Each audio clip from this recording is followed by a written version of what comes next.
महान भारत देशवासियों, मैं राहुल गांधी जी से पूछना चाहता हूं कि आप ये बचकाने हरकतें करना कब बंद करोगे।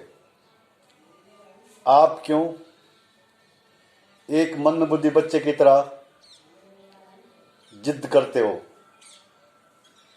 आप क्यों देश में हंसी के पात्र बन रहे हो।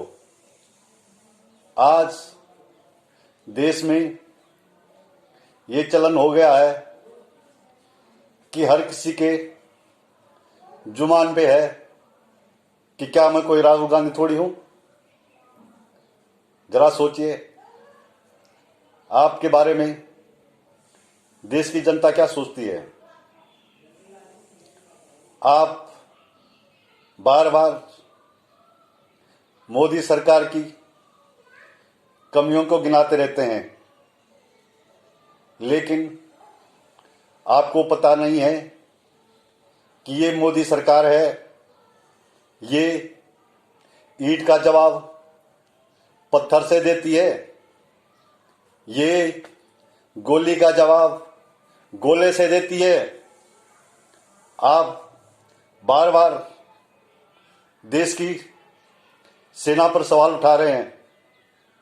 ठीक है, आप मोदी सरकार पर सवाल उठाइए, लेकिन कम से कम देश की सेना का तो सम्मान करिए। आप क्यों ये बचकाने की बातें करते रहते हो। आपको याद है जब आप चाइना राजदूत के साथ चाउमीन खा रहे थे और उस समय हमारे देश की सेना डोकलाम में चाइना सेना को खदेड़ रही थी।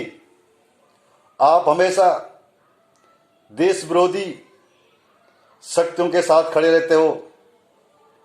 आपके स्पासलार पाकिस्तान में जाकर मोदी सरकार को हटाने के लिए समर्थन मांगते हैं। आप किस मानसिकता के हो। शायद आपको याद नहीं होगा, 1967 में जब नाथुला दर्रे पर चीनी सेना ने कब्जा करने की कोशिश की तो तत्कालीन प्रधानमंत्री आपकी दादी जी ने फायर खोलने का ऑर्डर नहीं दिया। तत्कालीन जनरल ने फायर खोलने का ऑर्डर नहीं दिया, लेकिन उस समय बॉर्डर पर मौजूद सेना के कमांडर ने, जिनका नाम किराय सिंह था, उन्होंने फायर खोलने का ऑर्डर दिया और तोप के गोलों से फायर खोली गई, जिसके कारण चीनी सेना को दुम दबा के भागना पड़ा। आप सरकार पे सवाल कर सकते हैं, लेकिन सेना पे सवाल मत करिए।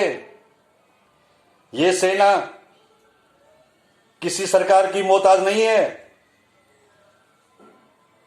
तुम क्यों देश विरोधियों के साथ खड़े हो। क्यों अपनी बचकानी हरकतों से बाज नहीं आ रहे हो। मैं तुम्हें अभी भी चेतावनी दे रहा हूं कि सुधर जाओ। आज तुम्हारी पार्टी में केवल तुम्हारे परिवार के 3 ही मेंबर नजर आते हैं, बाकी सारे गायब हैं। इसलिए अगर राजनीति करनी है तो देश की राजनीति करिए, देश के बारे में अच्छा सोचिए, देश को आगे बढ़ाने के लिए कार्य करिए। तभी आप इस देश में रह सकते हैं। धन्यवाद। नरेंद्र मोदी विचार संगठन। जय हिंद, जय भारत।